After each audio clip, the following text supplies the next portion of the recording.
We're going to get started.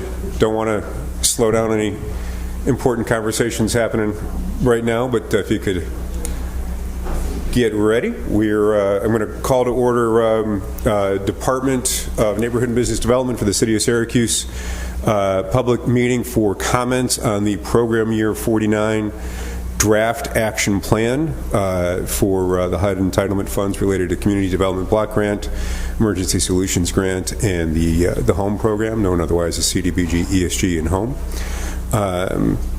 We want to recognize the work that's gone into this. The Risk Analysis Committee, if you go to the back of the room, that's where we've got the draft budget, and the Risk Analysis Committee, our volunteers, are listed on the back that have put countless hours into this, as has our team, almost all of which are represented here.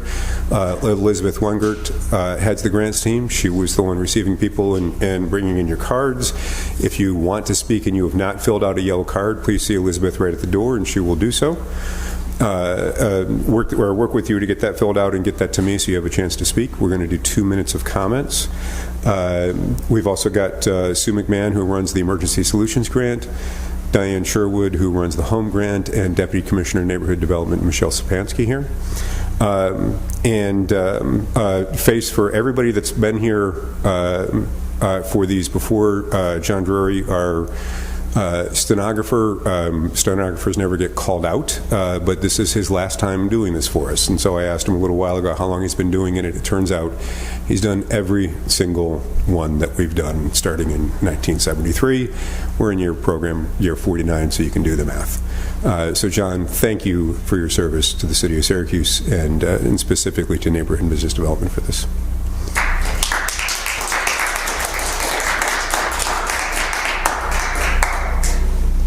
So again, 2 minutes. I'm going to put a timer on my phone, so you'll hear the beep. If you don't panic, we can go over by a few seconds. We can't go over for much more than that, out of respect to everybody's time. So, Bill DeMauro, you are first up, sir. I also be good about not starting until you're at the mic, so no need for anybody to sprint. First off, I just want to say, John, my wife was a stenographer, court reporter in a different world, and she went back and now she's a speech therapist for the last 20 some odd years, but I appreciate what you do. Okay. Go ahead, not starting your time before that. I'm here to speak about, I'm Bill DeMauro, Empire Housing Development. I'm here to speak about the 49 CDB Draft Action Plan. MBD has recommended Empire Housing Development to receive $0 in funding in the year 49. Empire received in excess of $69,000 last year. Empire has been, we feel, targeted in the year 49 budget, proposed to be zeroed out. We have partnered with the city for over 28 years. Nearly every agency in this year's budget has been held harmless or recommended for a small increase from last year, year 48. In the draft, if this draft budget is enacted, Empire will be forced out of business within a year. This current CDBG year, which is almost over, with no CDBG money dispersed to recipients as of yet, we have exhausted 2 lines of credit. If we're zeroed out, it's pretty obvious to us we wouldn't be able to pay those credits back, so we will be zeroed out. A little background on Empire. I'll hit this quick because I'm going to hand this in, and maybe I won't. We've served the city for over 28 years. We've done over 600 homes during that time. We've partnered with the city. We currently have the Syracuse Purchase Rehab Program, and we run the Syracuse Land Bank Program. This year, we've been allocated by New York State Affordable Housing Corporation $480,000 to run our Land Bank Program, and $925,000 to run our other program, our Syracuse Purchase Rehab Program. In 20 years, we brought in over $14 million to the city of Syracuse through this program. This year, we will bring in $1.4 million, and if we're able to survive, we'll bring in another $1.4 million next year. The only thing we can think of, Commissioners, in a conversation with you, at one point you said you did like our Purchase Rehab Program. That's 2 minutes already? That is good. Go ahead. We can do another 30 seconds. You said you weren't crazy about our Syracuse Purchase Rehab Program because they're existing homes. And we're helping people in existing homes. I just wanted to mention 2 people we're helping this year. Sadi on Higher Ave, she's a single mom. She bought the house for $35,000. She works 2 jobs. She bathes with her child in a basin in their bathroom because their bathroom isn't functioning. She has a kitchen that isn't workable. She had an asbestos furnace. We were able to take that out. We're going to renovate her bathroom. We're going to renovate her kitchen. Peace Inc., our partner in this, has come in. They put in a new furnace. They're putting in a new hot water tank. They're updating her wire, and they're insulating the house. Lead has come in. They're doing over $50,000 worth of work. Tanisha on Dearborn Ave is a single mom. She bought her house for $47,000. Bill, why don't we leave that one for the written comments, because Okay. we're well over at this point. Okay. Well, I just want to say, please do the right thing. Restore our funding. Could you hand any written comments that you've got to stenographer? To you, Michael, or? To John, please. There you go. Thank you. And I should also mention, anybody that does not have written comments but wants to provide them can email them to nbd@syrgov.net. So, okay, thank you. Is that okay? So Elizabeth in the back is reminding me that web or email address has been updated. We've been in the process of updating our email, so it is now mbd@syr.gov. Thank you. Kelvin Cannon, you are up next. Right here.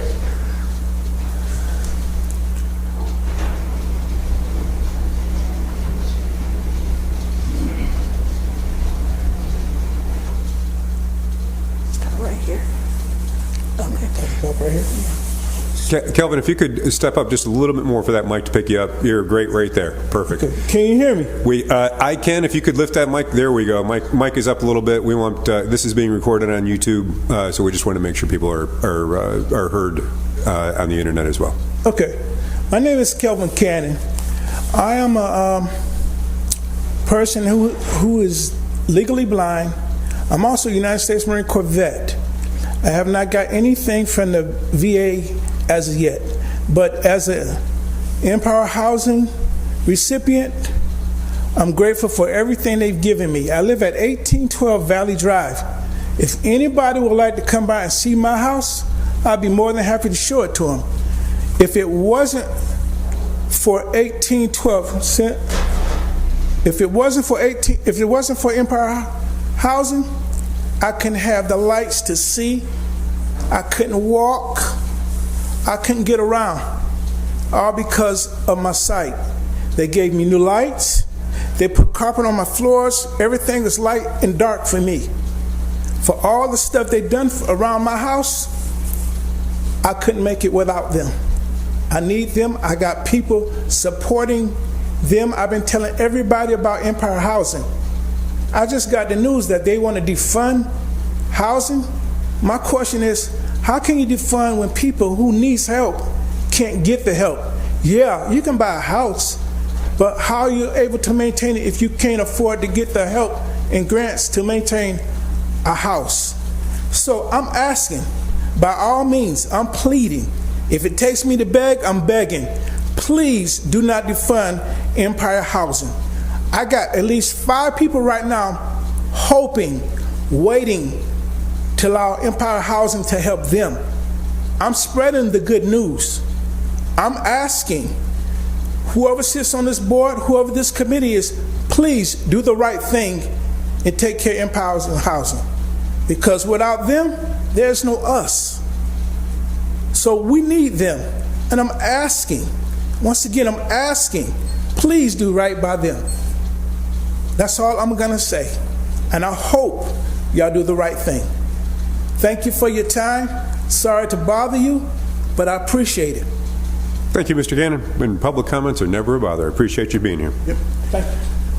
John, do you want these as we go through them, or do you want me to? Okay, great. Joe Russo.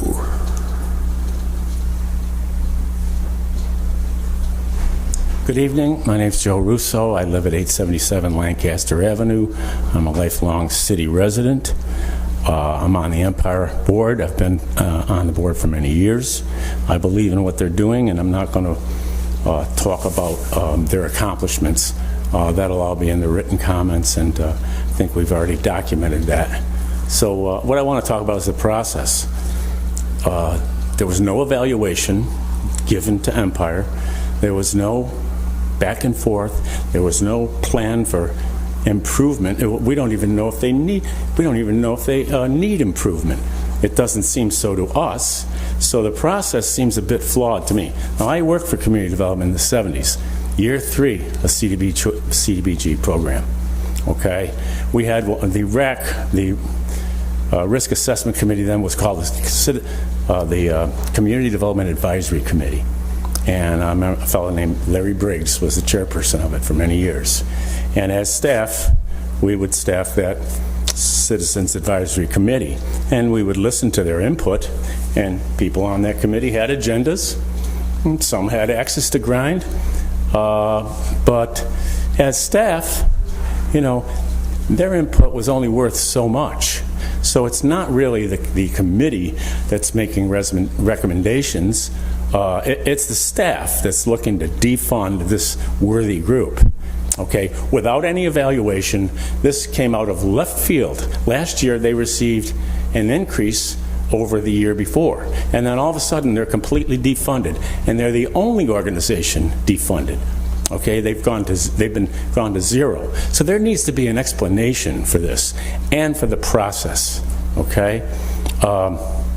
I work for National Grid, by the way, and we fund a lot of community development programs. And if we had a choice, we don't fund agencies, we fund projects. If we had a choice, we would fund Empire, you know, because they do good work. So that's all I really have to say. I just think it's unfair the way that the city of Syracuse is going about this, and I think you need to maybe look at yourselves and see get some improvement for yourselves. Okay, thank you. Thank you, Mr. Russo. Jonathan Link Logan. Good evening. My name is Jonathan Link Logan, and I reside at 141 Lilac Street. I'm here today to speak on behalf of NEDA, where I'm the board president. Thank you for your continued support of NEDA's work on the north side. For nearly 50 years, NEDA has been a pillar in the north side neighborhood with a proven track record of adjusting to meet the shifting needs of our neighborhood's most vulnerable residents. The ongoing cost of living increases is unprecedented, making tenant and landlord services more critical than ever before. Through NEDA's tenant and landlord counseling and relocation services, we help families find and maintain quality, affordable housing. In the first 9 months of year 48, our housing program served 69 people on the north side and 86 people from other areas of the city, a significant increase over the same time frame in year 47. As a result of our work with residents on housing stability, we also serve as a hub to connect them to additional services needed to stabilize and support individuals and families, including legal services, DSS, food pantries, HEAP, financial education resources, workforce programs, and more. Partnerships with Northside Up, the Syracuse Northeast Community Center, Home Headquarters, Housing Visions, the Land Bank, and the Syracuse Financial Empowerment Center allow us to maximize community resources for our Northside residents. CDBG funding is critical to NEDA's fiscal health and our impact on the north side, allowing us to match other work and funding with funding streams that complement CDBG, such as economic development. One example of this work is the nearly $130,000 in loans and small grants that our small business facilitator helped 10 Northside businesses secure last year from Setco's ARPA Small Business Lending Program. We also continue to provide additional support to Northside businesses and administrative assistance to the Northside Business Partnership. We continue to provide educational programs, SHARP grants, and side lot program for the Syracuse Land Bank. We are grateful for the city's funding support of $75,500, which is imperative to NEDA to provide our critical community services. Thank you. Thank you, Jonathan. Jonathan, do you have... oh, excellent. Thank you. Carolyn Brown and Lucy Turbino. Not even close. If you would state it correctly in the microphone, I would appreciate it, Lucy. My apologies. Good evening. I am Carolyn Brown, Executive Director of Peace Incorporated, and I just want to mention it's Lucy's first time ever in this room at this hearing, and it's your final night, so the cycle goes on, and we keep doing good things for the community. Peace Incorporated is the community action agency for Onondaga County, including the city of Syracuse. We serve approximately 10,000 individuals each year. They are all low income. We serve people from infants to seniors across 9 major programs. Gonna hand it over to Lucy. Oh, and I forgot to say, I live at 217 Twin Hills. Proud city of Syracuse resident. Hi, I'm Lucy Totino. I'm Grants Coordinator for Peace Inc. and resident of 409 Stolp Ave in the city of Syracuse. This year's draft plan includes Peace Inc.'s Let Me Be Great summer youth program. So one, thank you for including us in the program and for having us here. Let Me Be Great is Peace Inc.'s Family Resource Center summer youth program, which runs for 4 weeks, and it aims to increase Syracuse youth's interest in educational and financial goals while building related skills and resources. The program is heading into 5 years of successful operation, and this year it will engage 38 Syracuse youth, 5th to 8th grade, in activities including guest speaker lessons on financial literacy, career development, community safety, and other related topics, teamwork activities including community cleanups in surrounding neighborhoods and parks such as Thorndon Park, and field trips to local educational and historical sites like the Most, environmental and outdoor areas, and schools and colleges such as Lemoyne and SU. Additionally, at the end of the program, youth are eligible for up to $250 in participation stipends based on their attendance, and the pairing of this financial literacy and education lesson piece with participation stipends intends to increase youth financial skills and family financial resources while helping kids explore existing and projected educational and employment opportunities. Thank you for your time. Thank you. These are just some notes. I don't know. Oh, we'll send you something. We'll email something over. Thank you. Sharon Sherman is last person signed up. I think that does include everybody in this room, unless we have anybody else coming in. Wow, very few people here. I don't know if we've gotten like really wimpy with the weather. So Sharon Sherman, Greater Syracuse Tenants Network, and I'd like to thank the city because I realized that we were funded a little bit more than last year, but when the budget went to HUD last year, we were slated to get $44,200, and that was a nice jump because we have to now pay rent. And so I'd like to see at least a little bit more put in to cover the cost of rent. We were very lucky that a local landlord who owns 731 James, right across from the Skyline, gave us half-price rent. So we might be paying, starting May 1st, $500 rather than $250 a month. So we really could use the extra money for that. I think people in this room are very familiar with what we're doing, particularly with the Skyline, but we're working in many other buildings in Syracuse, including a number of buildings that were bought, some of which belong to the Greens, and there's 11 buildings between 2 portfolios, Summit Apartments and Syracuse Rehab. They are all in very rough shape, and the owner finally got Peace Incorporated weatherization money and started putting all new windows in the Summit portfolio, and he's looking to get more money to what we call preservation package to preserve HUD housing. So I think it's very vital that we preserve the Section 8 housing that we have, because the government no longer is providing new funds for Section 8. The only funds they're providing for true subsidies for low-income people are for senior housing, and we'd love to see that in the affordable housing mix of the mayor's program. I guess that's all I have to say today, and I wish my partners who work on eviction, I'm missing all the good agencies that we work with. Thank you. Thank you, Sharon.